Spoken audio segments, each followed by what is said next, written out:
Welcome back to the Partner Spotlight podcast with your host, Lex Mason, president of Weathermatic. This week, I'm joined by Mark Pyrah of Peak Landscape in the Seattle and Portland markets.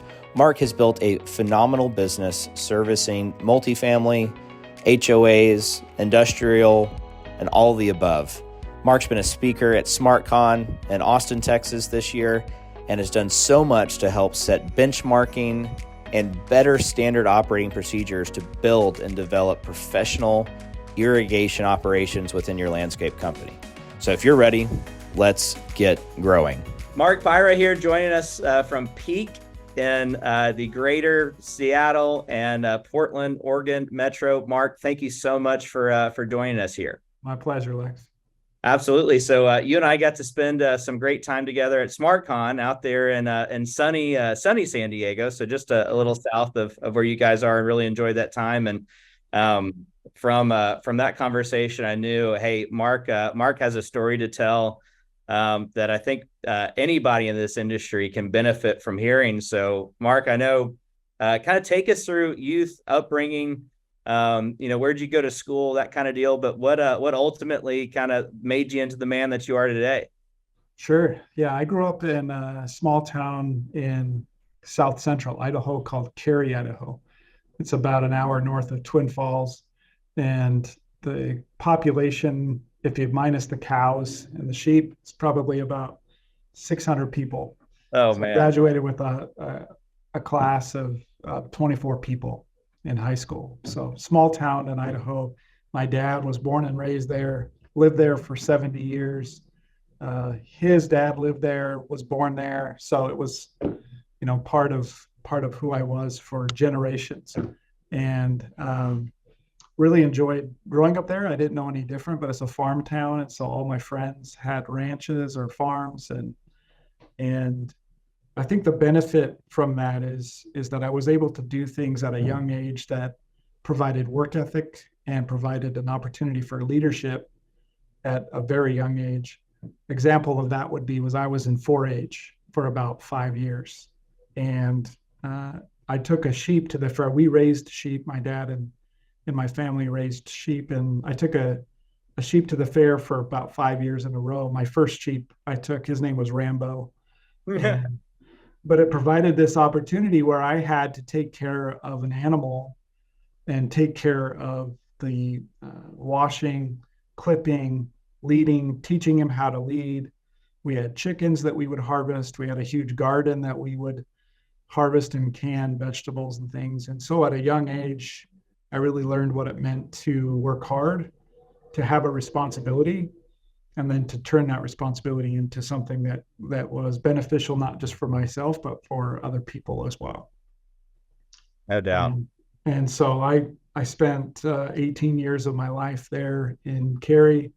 I was in sports. I was student body president, student body vice president 1 year. I was in drama club. I mean, I was just involved in all kinds of things. So with 24 people, you're doing everything. Right.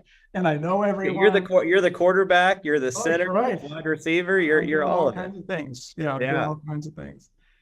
But I think one of the experiences is I was thinking about this podcast and specifically about what did I do as a kid that really started me off in understanding the business side of things.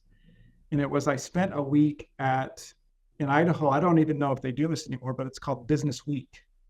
And essentially it was for 15-year-olds that would go and spend a week at Boise State University and get put into teams, and then you would have a form of business. And then you would have to grow that business throughout the week and do all these different activities. And it really kind of started that entrepreneurship mentality for me, and knowing that someday I wanted to run a business or be part of something like that, because I understood it was part of a team instead of just something that I had to do all by myself. Absolutely. That's funny you say that. Same experience. I had mine a little later. I had mine while I was at Baylor. They had what is it? It's like S3 or S4. Anyway, it was a startup competition, right? Where they took, I was fortunate enough to apply and get into the at the time a pretty small entrepreneur program at Baylor, and they had a startup a startup competition where it was like a Thursday, Friday, Saturday, Sunday. The first day is kind of meeting the people, determining, hey, who do you want to everybody come up with their own idea, pitch the room. Is 30, 35, 40 people. So 35, 40 ideas, and it got whittled down to 3 or 4. And I was lucky enough to kind of have my idea picked, right. And then you go around and people get to basically come and choose, hey, who do they want to work for? Whose vision do they share? And that's a leadership item, right? So as you're pitching the idea, you're pitching the vision and how you want to build it and grow it. And that's still, it's funny how even running, pitching new initiatives here at Weathermatic, a lot of those skills that, were developed and honed in a pressure cooker as a, people think about like Y Combinator out in Silicon Valley and things like that. It was nowhere near that level of pressure. But having to go from idea to team building to business plan to MVP, product in 4 days, you learn a lot, and you make all the mistakes, I should say, in a very compressed amount of time to come out the other end. And win the competition. I look back so fondly on that out of my entire college experience. That weekend is something I'll never forget. That's amazing. Yeah, that's pretty cool. A lot of fun. So from small town in Idaho, 24 graduates to BYU. So Boise State, you passed there and went to BYU. Tell us about your time there. Yeah, I didn't want to go to Boise State. I decided on BYU, and it was in Rexburg, Idaho, which is another small town. Yeah. And I actually, I took a test in high school. I think it was the Army aptitude test or the aptitude test they have you take. And it said that I was either supposed to be an accountant or a pharmacist. So I decided to be a pharmacist. And there you go. That was what I signed up to do at BYU. And so I went for my freshman year and was in pre-pharmacy. And at the time, this particular campus only had an associate's. So that's what I was preparing to do. But I spent a year there, and I realized very quickly that I'm not smart in that way. When you're talking about chemistry, biology, my second semester, I was in sophomore level chemistry, organic chemistry, physics. It was just calculus. It was just not anything I'd experienced in high school, and was, to be honest, far above my aptitude as a person. And I just did not do well in that. And,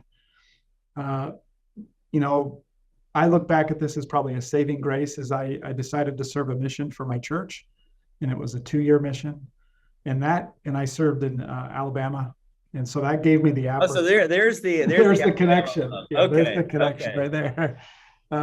So it gave me the opportunity as a 19-year-old kid. I say kid because I was still immature. It gave me the opportunity for 2 years to mature and to figure out life and to figure out who I was as a person and what really interested me. And so when I got back from my mission, I had worked on golf courses as a teenager, and I said that's what interests me. That's what I want to do, and that's where I feel the most comfortable. And so they had a landscape horticulture program there at BYU, and so I started there and dove in both feet and graduated another year and a half later, and with a landscape management degree. So incredible. Yeah. So from accountant or pharmacist, we went with pharmacist. Right. Mission decided, hey, we need to make a pivot here. Yeah. And so when you came out of school, were you on the architecture side? Were you trying to do design and that kind of piece, or were you business minded right from the beginning with some of the landscape and horticulture kind of as the supplement? Were you architecture minded, business minded? How did you come out of school? I think I was more business minded because I graduated with a landscape horticulture management degree. Okay. There was a couple different emphases at the time that you could go. A lot of people like the design side, and I love design. It's not, Yeah. it's everything I love, but I think my skill set I felt was more in managing teams and just being a part of something bigger, not necessarily trying to go the architectural route. Yeah. So that's what I ended up doing. I went to Los Angeles and worked for a company there for about a year and in the landscape maintenance side of things, and then moved to Portland and kind of put my roots here. My wife is from Alaska, and so Oh, wow. kind of made sense for us to settle in a place, in such a beautiful place, and place where I felt like I could thrive as in this industry. That is still on my list that I haven't done yet. Is I need to catch a fish standing close to a bear. So at some point in my life, do you have to be standing close to the bear? 100%. It does not count as a legit catch in Alaska unless I can see the bear. So I got it. Well, hopefully my wife doesn't watch this one because I don't think she's going to agree. But I did hit we were talking about Hilton Head before we jumped on. I did hit a golf ball suspiciously close to an alligator in Hilton Head. So maybe I've got something weird about life and death experiences. You were living on the edge. Yeah, you were on the edge. Oh man, there was it's crazy going to parts of the world like that. I mean, Alaska being just incredible, beautiful frontier and the bears and the wildlife. And my aunt actually used to shoot pictures of bald eagles and was a famous photographer and had her pictures featured all over the world. And the encounters and the stories that she would tell me while trying to get those pictures of the bald eagles around the bears, the wildlife out there, I'm going, I don't know how you ever made it back. Yeah, so they are crazier than hunters, photographers. Yeah, they are. So okay, so from California now to Portland, now we're into the meat of it. So I know you worked at another company there in Portland, but where was the kind of the moment where you decided, all right, it is time to go and start something. It's time to kind of roll the dice and go into business. For myself, did you have any partners in the beginning?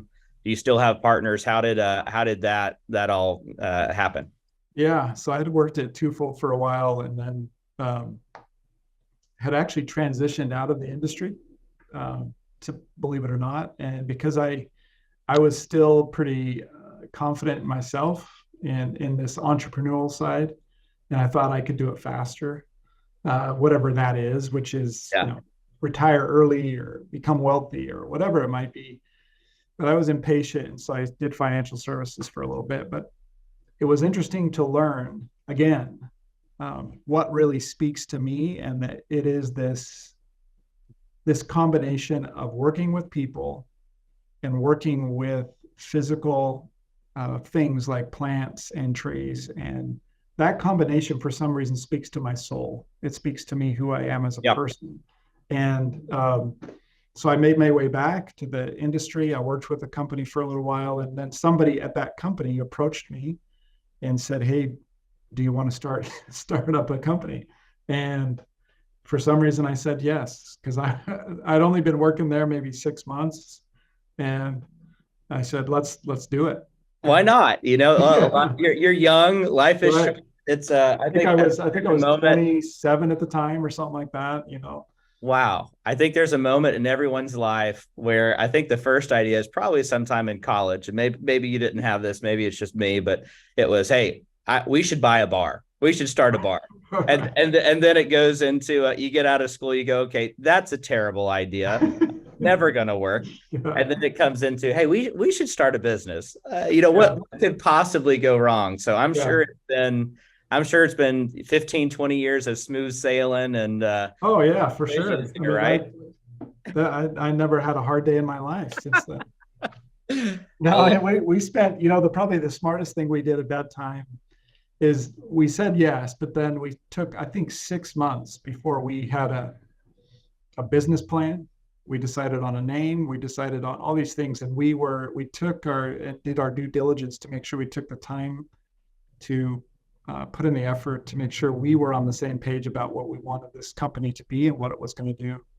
And it's interesting because I think the first thing we established, one of them was a mission statement, and it's still the same mission statement today. We have not changed that.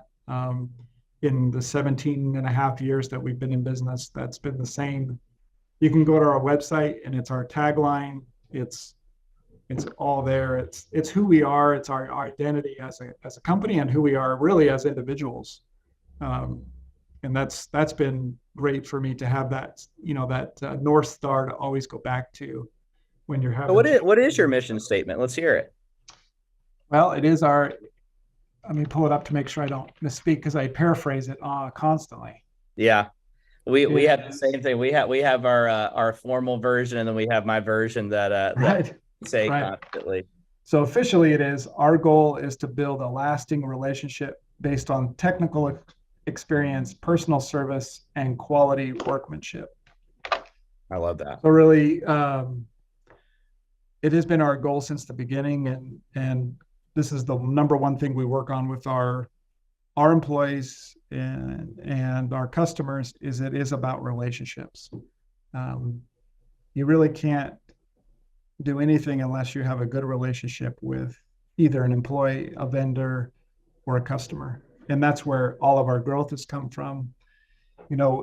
Even to this day, as big as we are, 160 employees or whatever it is, we haven't really advertised or done major marketing campaigns at all. It's been built on word of mouth. It's been built on us just having a good reputation. And that reputation only becomes we've built these relationships that have this technical experience, this quality workmanship, this customer service.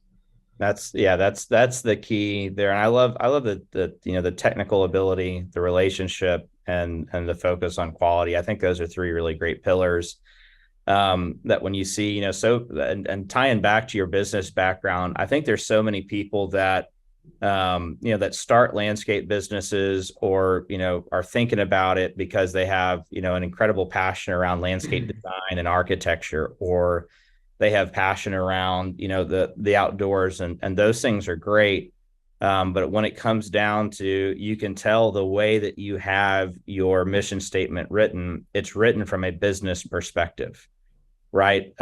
If the product could be incredible, right? But if the business isn't sustainable, if the people aren't sustainable, if leadership isn't sustainable, then the whole thing erodes. And so people could have, business can have the best intentions in the world, want to deliver the absolute optimum product, but if it misses the mark and if it's not done, in a company that can sustain over, like you said, 17 and a half years, then it's just from a different perspective. And you see people that are focused just on the product itself and not on the business. And you're right. When it comes down to it, it's the relationships. And one other thing that I'll mention is on the relationship point, and what I want to compliment you and your team there at Peak. It's now having over 200 partners, in this at our Premier Partner Program, and working with here every day at Weathermatic. It is so funny to see the correlation between business growth and success with how our customers treat us, right? How someone in your shoes treats a vendor. Are we a vendor or are we a partner? Right. And you can almost go straight down the list of folks who truly engage, like you have and your team has, at Peak, and built this incredible relationship and partnership here with us, where we're working every bit as hard as you guys, to help make it successful and improve the results and help it be even better than what you thought it could be. It is really difficult to do that mentally when someone's beating you down the whole time, or it's a true vendor supplier kind of relationship versus, hey, we're all working towards one thing together. So I love to see that the mission statement isn't just something that you have written down on a wall, but it's something that, at least on our end, that we can feel. And with 17 years in business and 160 employees, I'd venture to guess your customers feel the same way. Well, I hope so. That's the goal, right? And yeah, obviously there are those that don't see that, and a lot of times we will, if it doesn't work out, then we'll just say we're not the right fit for each other and move on and find the right customer who is the the ones that fit best who we are as a company, and they understand that and allow us to do that, and that's the best fit. And employees the same way. Usually, if I have a vendor and they're trying to get me the best price, best price is not necessarily the thing I'm after. It's about a partnership. It's about us, and it's the same thing with our CPA or attorney. It doesn't matter who it is. We're looking for a partnership, not for somebody to just sell us a product. Yeah, we're trying to learn. We're trying to learn ourselves, and somebody who's educating us is the people who will help us and be a part of who we are long term. There's a mild difference between price and value, right? That I think so many people miss. They get hung up on dollars and cents, and it's very easy for us to do what we do less expensive, for sure. Right. We could cut our price overnight, but we would also cut support and service and innovation along with it, right? And to deliver what we've committed to deliver, and to help support companies like Peak build a better process around irrigation and a larger profit center. We have to do those things, so those things are always baked into it, and without that, you probably wouldn't be working with us in the first place if we weren't pushing the envelope on those things. So, Weathermatic certainly has allowed me to see what water management can and should be, and I will credit Perry, almost completely with that transition in my personal mindset as to how to successfully operate a business with water management as one of your core values and your core reasons that you're doing what you're doing. So, Mark, I think you've got the best. If I had to summarize what I think is holding most people back in the landscape space from recognizing what you and I now define as good water management practices, what that ultimately leads to. I think that a lot of people, before they really dive in and do the research and see, they get hung up on, hey, how many gallons of water can we save? And that's their definition of water management. And I think that was part of yours in the very beginning, was just strictly around, hey, saving water. Now you've been exposed to kind of the overall picture of what it can do for your business. So walk us through kind of we started working together, what, 2.5 years ago or so? Just like a year. Really? Okay. Wow. Time. I think our first order of controllers, which was, I think, 200 controllers we ordered, or 225 we ordered in September, August of last year. Wow. Okay. I feel like we've been going after it. That's incredible. Our companies have become fast friends. Wow.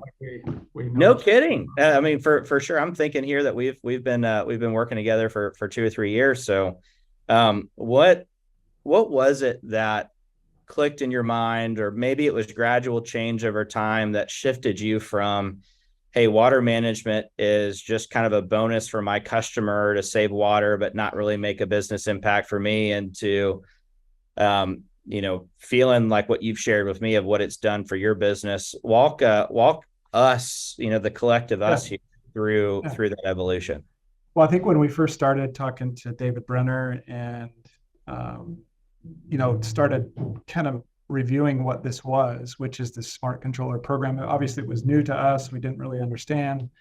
In the past, everything was related to smart controllers. And yes, there's a big upfront cost associated with switching to that. And the entire reason to switch at the time was based on the fact that you could save water. And so that ROI was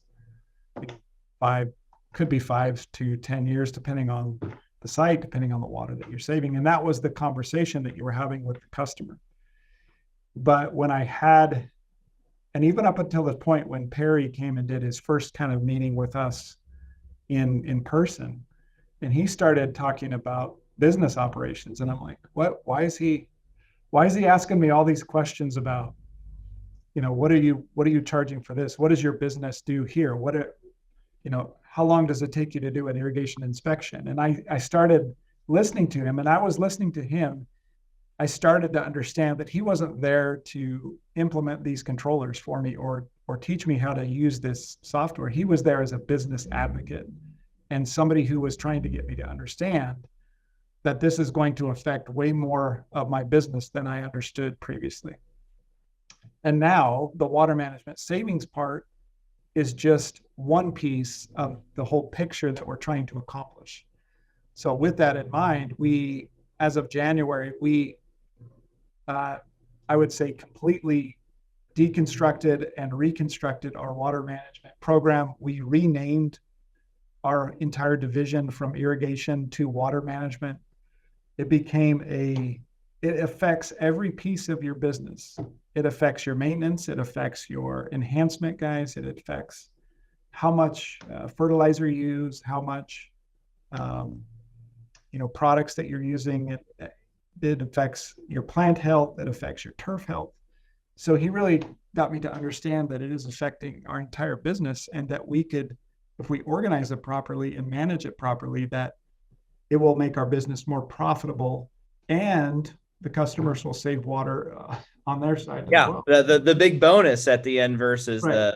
That's more the gravy rather than why we're doing this as a whole. So we're getting to the point now where our customers, the conversation we're having with our customers is that we need to make your system more efficient.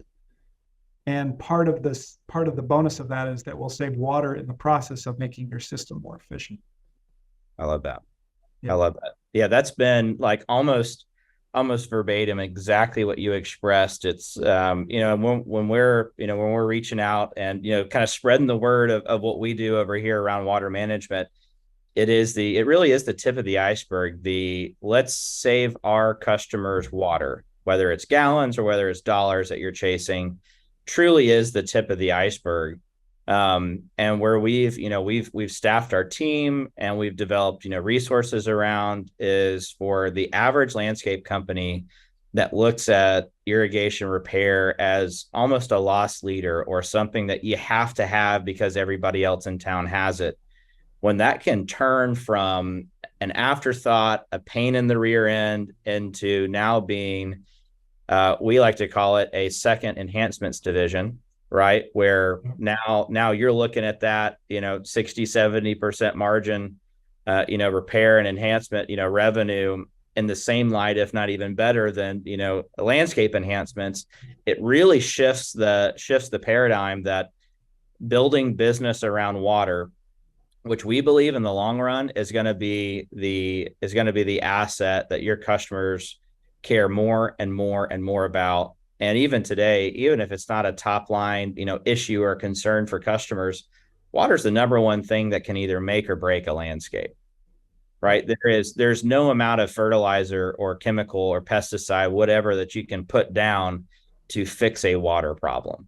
Right. It is impossible. And so until that's dialed in, you're kind of fighting a losing battle. But bringing that back to now, beforehand being a business guy in the landscape space, what is it? You say it's changed the business. So how has it changed? What processes have you guys built to, or any goals that you have of what you're hoping to get out of this here in the next year? Well, I'll give you an example, and that'll kind of maybe touch on everything, all divisions of our company, and that would be we maintain a property about 45 minutes to an hour south of us, and it's a big retail center. Has a total of 17 controllers, 11 of those being on pedestals. And so traditionally, until 2 months ago when we switched them all out, we would have to go down and adjust those. We do our spring turn on, and then we would have to go adjust those maybe 3 or 4 times during the summer.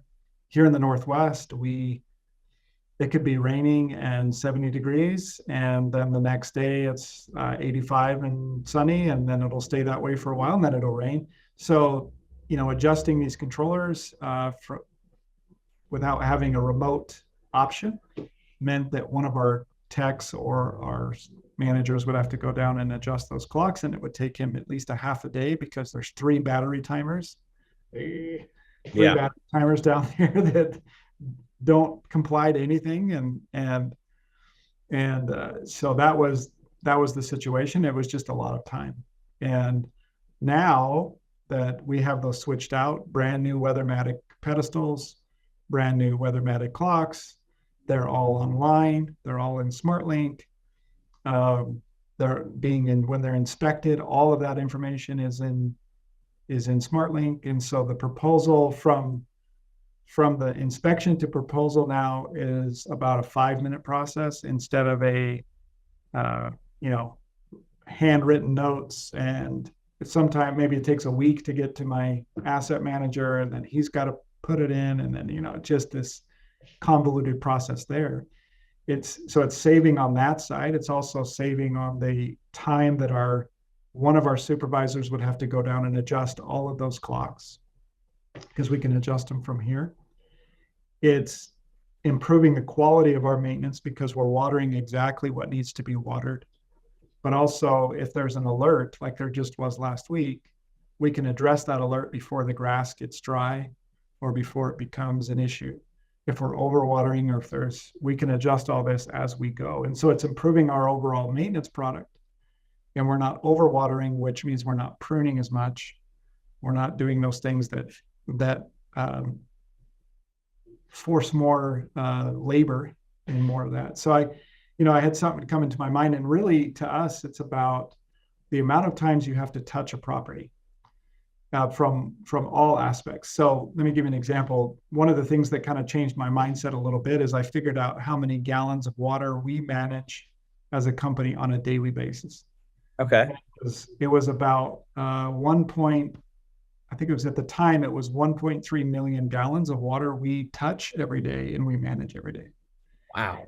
And so the amount of touches you have to do in order to manage that water from all aspects of your business becomes the challenge. How many times do I have to do something to manage that amount of water? And if you can reduce that, that makes you more efficient, more profitable. That's the game at that point, is learning how to touch the properties less. And so over time, it's been less about the conversation is you don't want to pay to put in the controller. Okay, fine, we'll do it anyway because it's more profitable for us to do it that way, and we don't have to touch the property as much because and not just irrigation, but maintenance and all kinds of things. That's it. Yeah, the kind of umbrella statement that I'll kind of put on it here is, when we're in the services industry, right? People is your number one source of overhead. And so there's only two ways to grow. It is, we either reduce overhead or we improve top line. And there are very, very, very few things out there in the world, nonetheless, here in the landscape industry that can help with both, right? And so when you can take down the overhead, the number of touches, the amount of time, the amount of issues, the amount of just forget about, time in the trucks, but the amount of mental gymnastics it takes to, hey, which customer are we going to solve this problem for versus which ones are we going to risk something burning up or something getting too wet? The headspace that irrigation takes up at the average landscape business is just insane. So the overhead reduction piece, but then the multiplication effect of not only do we have hands on less sites, are there guys in trucks running around less, but now also it exposing issues and alerts and things like that to help grow billables. There's just there's so few things that can do both, grow the top side and shrink the bottom end to put you in a better spot. And that's been our vision from the beginning. And we had to go through the same evolution that you're talking about. And that a lot of, of our other partners go through is we thought we had a water savings device. And that was all we ever talked about. And just after the team coming together and going, guys, there's something special here. We could have a major impact on landscape businesses if we apply this instead of on a site-by-site basis, a company-by-company basis, the effect that it can have. And ever since kind of that revolution, 4 or 5 years ago, that's been it, is how do we help the Marks of the world scale their business and grow, efficiently. And so it's been a fun journey, and there's a lot more that we're going to learn, I'm sure, but it's been a Yeah. great thing. Yeah, for sure. So let's kind of end on this, Mark. Share kind of future perspective. What are you and the Peak team working on here to close up the second half of 2023, and any plans into 2024? Any other initiatives that you guys are focused on growth or overhead shrinking? Anything there, market perspective that the Peak team's focused on?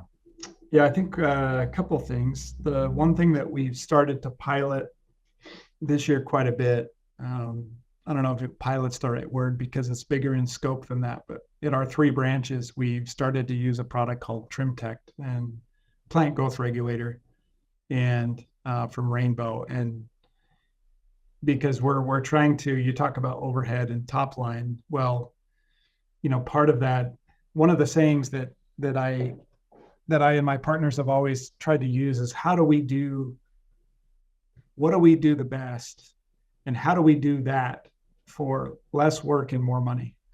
Yeah. Essentially, how do we improve the top line and reduce our overhead? And you do that by reducing the amount of touches, right? And that's really what it comes down to. So we've looked at plant growth regulators.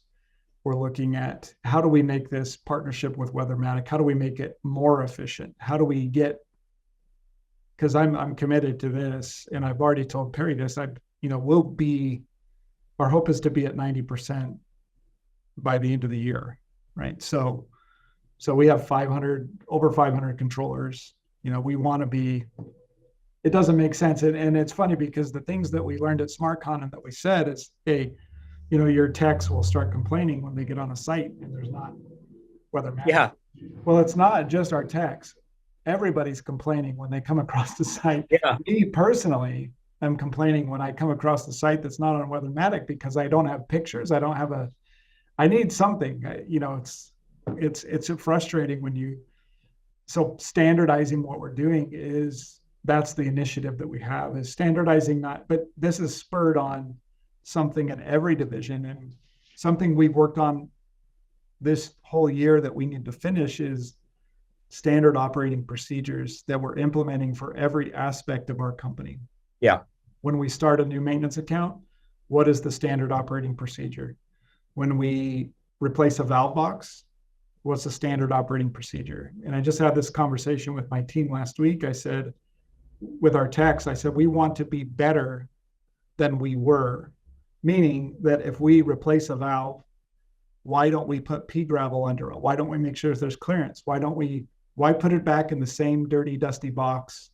We want to be better than we were before. If the backflow looks like crap, let's clean it out. Let's make it look better. So yeah. It's just emphasizing that we can do better and we can raise the bar on every level of our company. No doubt. That's something that we're actively doing too, right? Because as we've grown, how do we give the same quality, to our partners that are all over the country, that have, different working dynamics and different levels of skills, in their irrigation department and in their account and asset manager department. And that item and the standard operating procedures, I look to McDonald's, and you think, huge fast food restaurant, and what makes them special. And when you get down to looking at the level of detail that they do every individual task, the way that they apply, ketchup, mustard, and mayo on a burger, right. They have a specific tool. They have a specific device that gets refilled at the same times throughout the day, regardless of usage, right? It gets refilled at a certain time. It applies all 3. That has a metal slot that it goes in every time, that's ergonomically designed. I mean, that level of insane detail that they're able to apply condiments in a fraction of a second compared to the time that it takes any other restaurant, 30 seconds to do it. So 1 second versus 30 seconds, slinging out however many, hundreds, if not thousands of meals a day through each one of those stores. It doesn't take long to go from 1 second to 30 seconds to have a massive compounding effect just on that one little dynamic. And the great thing in the landscape space is so few people are getting to that level of detail of, are the machines parked and rigged in the trailers in the most ergonomically efficient way? Is the when we park the truck, are we parking it in the right location? Does the crew get out of the truck in the same way? Does the right guy get on the right piece of machinery the same way? There's so many little details in this business that I think we'll see over the next 5 years or so. Us get incredibly, I'll call it nerdy, but it's that those are typically the ones who find the extra dollars. Yeah, well, you could compare it to when baseball with Billy Beane when he started doing statistics. Yeah, there you go. That's kind of what we're trying to do, is look at every aspect of the company and how can it be consistent. Because again, you're trying to make every aspect that you do quality, efficient, and good for everybody. Because if you can produce the work at 160 people strong that it would take somebody else 300 people to execute on, the number one issue in this industry is and will continue to be labor and middle management, finding those people. So if you can de-risk yourself from the largest bottleneck to growth in the business, and at the same time grow top line, shrink bottom line, that's a match made in heaven right there of what we're after. So, well, Mark, I've really enjoyed getting to catch up with you and hear a little bit about the Peak story, and congratulations on 17 years. That's incredible. I've loved the partnership and looking forward to seeing what we accomplish together through the end of 2023. Yeah, I just need to figure out how I get my name and logo on that thing in the background there. Hey, we're close. We are very close. We are very close. I think you might have I think if everything goes to plan here, we'll have to have a presentation here in Austin, Texas for Smart next year. Looking forward to it.